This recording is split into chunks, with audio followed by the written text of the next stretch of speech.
되돌아가는데 이러한 변화는 다양하게 차례로 이어진다. 빛과 그늘 혹은 더위와 추위의 상태나 혹은 1년 내내 쉴 새 없이 다채롭게 변하는 세상의 아침, 점심, 저녁, 밤, 하루하루처럼 변화에는 1년의 순서가 있다. 여기에는 상응도 있다. 아침은 명료한 상태에 있는 사랑과 상응하고 정오는 명료한 상태의 지혜, 저녁은 흐릿한 상태의 지혜, 그리고 밤은 사랑과 지혜가 전무한 상태에 상응한다. 그러나 천국 사람들의 삶의 상태에 아침 전에 오는 새벽에 상응하는 상태는 있지만 밤에 상응하는 상태는 없다는 사실도 이해해야 한다. 밤에 상응하는 상태는 지옥 사람들에게 있다.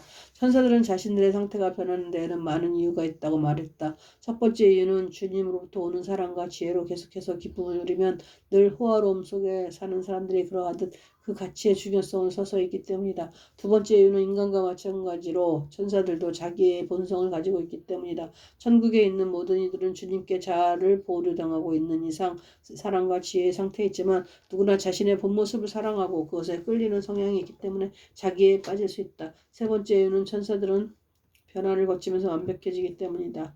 그들은 이런 식으로 주님을 향한 사랑 안에 머물고 자기애를 제지당하는 데 익숙해진다. 또한 기쁨의 상태와 기쁨 없는 상태를 번갈아 겪으면서 선에 대한 시각과 감각이 더 예리해진다. 천사들은 자신들의 상태 변화는 주님으로 인한 것이 아니라는 말도 했다. 사랑과 지혜는 주님으로부터 끊임없이 흘러나오지만 자신의 본 모습을 사랑하는 마음이 또 끊임없이 사랑과 지혜로부터 멀어지게 하기 때문이다. 그들은 이것을 이 세상의 태양과 비교하여 설명했다. 매일 그리고 매년 일어나는 열과 추위, 빛과 그들의 상태의 변화의 원인은 변함없이 그 자리에 있는 태양이 아니라 지구에 있다는 것이다. 시간과 공간은 연계에는 존재하지 않는다. 그렇게 보이는 것은 있지만 실제로는 상태의 변화들이다. 천사들은 시간이 무엇인지 모른다. 그러나 지상에서와 마찬가지로 만물은 연속적으로 진행하고 너무나 완전하기 때문에 지상과 아무런 차이가 없다.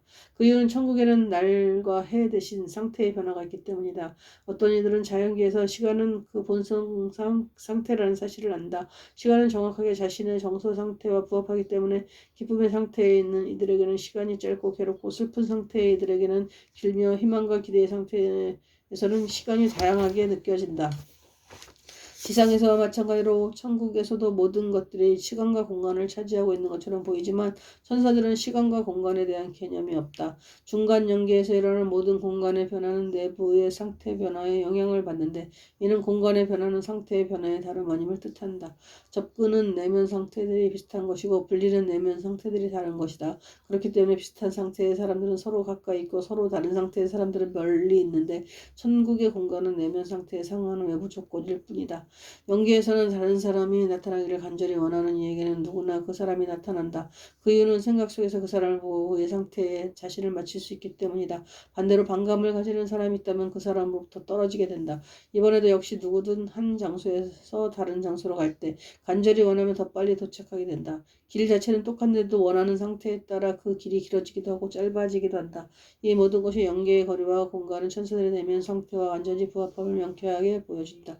시간과 공간이 존재하지 않는 세계를 우리가 개념화하기란 매우 어렵다. 그래도 우리 모두는 겉보기에는 연계의 사람들과 어느 정도까지도 비슷한 상태를 겪는다. 잠잘 때 꿈의 세계로 들어가면 공간에 대한 지각 없이 한 장소에서 다른 장소로 옮겨갈 수 있다. 침대 옆에 놓인 시계상으로는 몇 초나 몇 분에 불과한 시간 안에 몇 날, 몇 주가 흘러가기도 한다. 융의 저술에 익숙한 사람들이라면 알겠지만 꿈의 세계는 우리에게 어느 정도 낯익은 외부 형상들이 투영되거나 그런 형상들에 의해 상징되는 우리의 내면 상태가 반사된 세계다. 꿈에서 우리는 다른 사람들과 교류하거나 대화하지 않고 그저 보기만 해도 그들이 우리에게 전달하고 싶어하는 것이 무엇인지 알 수 있다. 우리가 대화하는 꿈을 꿀 때 꿈에 등장하는 사람들은 국적이나 그 꿈의 장면 속 나라가 어디인지와는 상관이 없어 언제나 우리의 언어로 이야기한다. 스웨덴보리는 실제로 천사들과 대화를 나누었기 때문에 이와 같은 대화가 어떻게 이루어지는지에 대한 의문을 품는 것은 지당하다. 연기에서는 두 종류의 의사소통이 있다고 한다. 하나는 일종의 텔레파시이고 나머지 하나는 언어다. 천사들은 지상의 사람들처럼 서로 말을 한다. 사람의 말처럼 천사의 말도 단어들로 나뉜다. 그것은 소리로 입 밖에 낼 수 있고 들을 수 있다. 사람처럼 천사들도 입과 혀와 귀가 있고 공기가 있어 그들이 하는 말에 소리가 전달되기 때문이다. 그러나 그 공기는 영적인 존재인 천사들에게 맞춰진 영적인 공기이다. 사람들이 공기 안에서 그러하듯 천사들은 그들의 공기 안에서 숨을 쉬고 숨을 활용해서 말을 한다. 천국 전체에서 모든 이들은 같은 언어를 쓴다. 어떤 공동체에 속해 있든 가깝든 멀든 서로의 말을 알아듣는다. 그곳의 언어는 배우는 게 아니라 본능적으로 하는 것이다. 천국의 언어는 천사들의 애정과 생각에 선론하기 때문이다. 천사들의 음색은 그들의 애정과 상응하고 단어를 뜻하는 음절들은 애정에서 솟아나오는 생각들과 상응한다. 그리고 이러한 상응 때문에 말 그 자체는 영적이다. 이는 그것이 들리는 애정이고 말하는 생각이기 때문이다. 천사의 말은 지혜로 가득한데 그 이유는 천사의 말은 그들의 내면의 생각에서 나오고 내면의 생각은 지혜이기 때문이다. 이는 그들의 내면의 애정은 사랑이고 말 안에서 그들의 사랑과 지혜가 하나로 결합하는 것과 같은 이치이다. 그런 이유로 천사들의 말은 지혜로 가득 차 있기에 사람은 천마디 말로도 표현할 수 없는 것을 천사는 단 한마디의 말로 표현할 수 있다. 그들의 생각 역시 사람의 이해를 초월하는 것을 포함하는데 사람의 표현으로는 절대 표현할 수 없을 정도다. 천사의 말과 언어가 지니는 본질적인 특성이 사람의 그것과 너무나 다른데 스베덴보리는 어떻게 천사들과 대화를 나누었을까? 그가 영적인 상태에 있다고 표현하는 환상의 상태에 있었을 때 스베덴보리는 천사의 언어를 말하고 이해할 수 있었다고 한다. 어떻게 그럴 수 있었는지 천국과 지옥에 설명돼 있다.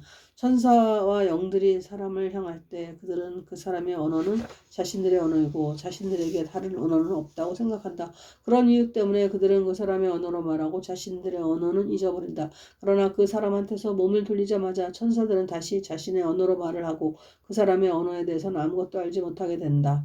나는 천사들과 함께 교제하면서 그런 경험을 한 적이 있다. 그때 나는 내 자신의 언어는 잊어버린 채 천사들의 언어로 대화를 나누었고 그들과 함께하는 시간이 끝나자마자 내 자신의 언어로 돌아왔다.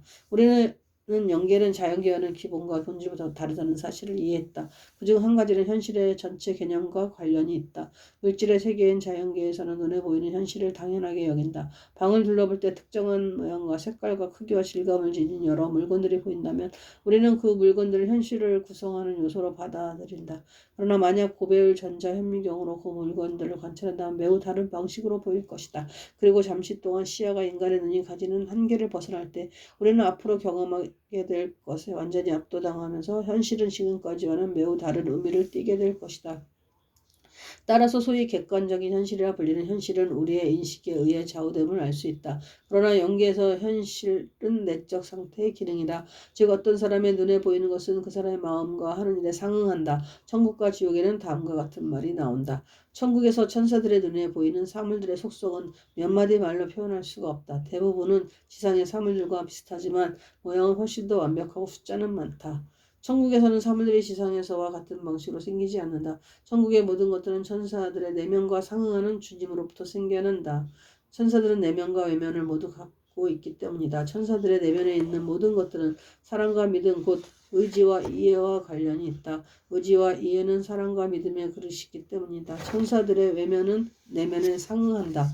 내면에 상응하는 모든 것들은 내면을 그대로 드러내기 때문에 표징이라고도 불리는데 내면의 상태에 따라 매번 다르기 때문에 외관이라고도 불린다. 그렇지만 천국에 보이고 천사들의 감각으로 지각되는 것들은 지상의 사물들이 사람에게 나타나는 것처럼 매우 생생하다. 오히려 훨씬 더 역료하고 뚜렷하며 감각적이다. 천국에서 이러한 것들의 외관은 실제로 존재하기 때문에 실물 외관이라고 불린다. 실물 외관은 연계해서 볼 수 있는 천국과 지옥으로 가는 길과 관련이 있다. 그것들은 진리나 거짓에 상응하는 실물 외관이다. 그리고 실물 외관은 자연계에서 인간의 삶과 관련된 것들에 상응하는 천사의 실존과 관련된 것들에도 적용된다. 옷 입는 방식이나 집안 꾸밈을 보면 그 사람의 인격을 알 수 있다고 생각하는 것처럼 천사의 외관과 그가 주거하는 곳의 외관은 그의 내면의 상태와 완전히 상응한다. 천국과 지옥에서 천사의 옷은 그들의 시선과 상응한다고 나온다. 어떤 천사들의 옷은 불꽃처럼 이글거리고 어떤 천사들의 옷은 불빛처럼 반짝거리는 것은 불꽃은 선에 상응하고 불빛은 선에서 비롯된 진리에 상응하기 때문이다. 천사들의 집에 관해서 말하자면 하나님은 선과 진리를 받아들이는 태도에 맞게 각 영에게 주거지를 제공한다. 집은 천사들의 내면 상태의 변화에 따라 약간 바뀔 수도 있다. 마지막으로 스베덴보리의 체험은 천국이 만들어지는 기초를 보여준다. 세계 종교들의 전통에 따르면 천국은 영원한 행복의 장소지만 스베덴보리의 신학 저술들을 통해 보면 천국의 진정한 본성은 하나님의 사랑에 화답하고 하나님으로부터 받은 사랑과 지혜를 다른 사람들에게 흘려보내는 일로 얻는 기쁨의 상태임을 알 수 있다. 천사들이 누리는 기쁨은 주님에 대한 사랑과 이웃을 향한 사랑에서 비롯되는 그럴 때 말로 표현할 수 없는 기쁨과 행복이 넘친다. 자기와 세상에 대한 사랑에서만 기쁨을 찾고 이웃에 대한 사랑으로부터는 기쁨을 찾을 수 없는 사람들에게 이는 힘든 일일 것이다. 천국의 삶과 천국의 기쁨은 먼저 사람 안에서 그가 수행하는 쓰임 안에서 자아에 대한 관심이 죽을 때 시작된다. 이어지는 설명은 모두 천사의 속성과 실존에 대한 스웨덴보리의 신학 저술과 그가 천사와 나눈 대화에서 발췌한 것으로 여기서 다룬 거의 모든 내용들을 설명하고 있다. 우리는 갓 중간 영계에 들어온 영들의 놀라움과 기쁨, 그들이 지상에서 가졌던 신념의 오류와 직면했을 때 느끼는 혼란과 실망, 영혼의 동반자와 의 삶이 주는 기쁨과 영원한 봉사가 주는 충만감을 확인할 수 있다. 선별한 내용은 미약하게나마 영적 존재에 대한 하나의 완전한 그림을 구성하고 있지만 모든 그림이 그렇듯 숨은 진실을 찾기 위해서는 보는 사람의 의지에 따라 그 내용과 메시지를 해석할 것을 권장한다. 엠마누엘 스웨덴보리가 이 세상에 그대로 살아있는 동안에 천사들과 대화를 나누고 영계의 생활을 목격하면서 그 안에 직접 참여했다는 사실을 받아들이기가 힘든 사람이 있을 것이다. 스웨덴보리 자신도 사람들에게 누군가의 말만 듣고 무엇을 믿지는 말라는 말을 했다. 그는 모든 사람은 하나님으로부터 부여받은 것들과 함께 들은 말이 진실인지 판단하기 위해 영적 자유와 지적 합리성의 능력을 활용해야 한다고 했다. 그렇다면 열린 마음부터 시작하자. 이 스베덴보리의 천상 여행기를 읽고 그 대화들이 공감을 일으키는지 마음속에 늘 품어왔지만 말로 표현할 수 없었던 진리들을 알리고 있는지 알아보라. 마지막으로 다음과 같은 스베덴보리의 제안을 따르라. 독자여 이것을 가슴속에 간직한 뒤 죽은 후 영이 되어 살아갈 때 이것이 진리인지 알아보면 알게 될 것이다.